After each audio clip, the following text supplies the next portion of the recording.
Bonjour à tous, c'est OSEvolve et aujourd'hui dans cette vidéo je vais vous montrer comment installer un bloqueur de pub. Donc vous avez sûrement entendu parler d'Adblock Plus ou Adblock qui sont des bloqueurs de pub très connus, mais depuis quelques temps en fait ils laissent passer des publicités car en fait ils ont été payés par des grosses marques voilà pour ça. On va donc se tourner vers un autre bloqueur de pub qui s'appelle uBlock Origin. Il est beaucoup mieux que Adblock et surtout il est open source et peu gourmand en ressources. Le fait que le bloqueur de pub soit open source, ça permet du coup aux utilisateurs de vérifier s'il n'y a pas de faille dans le code ou encore d'optimiser justement l'extension pour le grand public. Pour revenir à l'installation, donc une fois sur le site web, vous cliquez justement sur télécharger pour votre navigateur, obtenir et ajouter l'extension. Donc là on remarque qu'elle se télécharge en haut à droite et que uBlock Origin a été ajouté sur votre navigateur.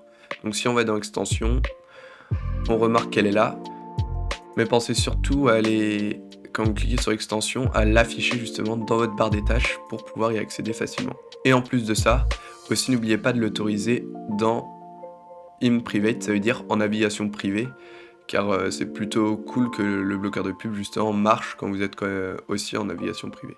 Pour vous montrer l'efficacité du bloqueur de pub, on va faire un petit test sur Frandroid. Comme vous voyez là, il n'y a aucune pub, et si on le désactive, donc pour désactiver c'est tout simple, on appuie sur le bouton bleu et on actualise la page, on remarque que voilà, il y a plein de pubs sur le site. Il se peut aussi que lorsque vous cliquez justement sur une pub, uBlock Origin vous affiche une page en vous disant attention. Cette page vous met en garde contre le fait que le site est dépendant d'un des trackers et qu'il est du coup obligatoire de l'autoriser pour accéder au site. Donc soit vous cliquez sur poursuivre, ou si c'est un site que vous utilisez souvent, vous pouvez cocher ne plus m'avertir à propos de ce site et cliquer sur poursuivre. Une chose qui est bien faite aussi, c'est que lorsque vous désactivez le bloqueur de pub pour un site en particulier, sur les autres sites, il sera toujours activé, et pour le site où vous l'avez désactivé, il sera toujours désactivé. Ce qui est plutôt sympa. De plus, si vous utilisez Spotify ou Deezer dans votre navigateur, il faut savoir que le bloqueur de pub justement bloque les pubs même pour ces sites-là, en plus de YouTube et de tous les autres sites. Pour les autres navigateurs, comment ça se passe? Donc si on va sur Chrome et qu'on va sur le site, on remarque que uBlock Origin détecte directement Chrome, mais si vous voulez savoir comment installer une extension, vous allez sur les trois petits points, plus outils, extensions, sur les trois petites barres et ouvrir le Chrome Web Store. Pour Firefox, donc vous allez aller sur les trois petites barres, extensions et thèmes, et vous recherchez tout simplement uBlock Origin. Pour Brave, vous allez donc sur les trois petites barres, extensions et Web Store tout simplement, et vous recherchez uBlock Origin.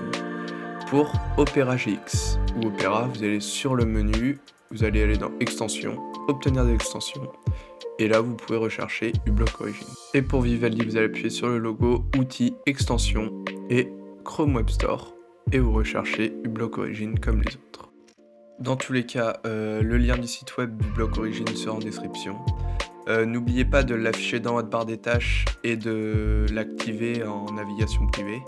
En plus de ça, le fait d'utiliser uBlock Origin vous protège énormément des virus, car en fait la plupart des virus se transmettent par les pubs, et depuis que justement j'ai cette extension, j'utilise même plus d'antivirus, car en fait uBlock Origin fait le travail à sa place tout simplement. Gardez-en quand même au cas où, mais ne payez pas 20-10 euros par mois pour un antivirus, ça ne sert strictement à rien. Et en plus, celui de base que Windows préinstalle, c'est-à-dire Windows Defender, et en fait il suffit largement depuis qu'il est devenu quasiment aussi performant que ses concurrents. Merci d'avoir regardé la vidéo, c'était OSEvolve, à bientôt.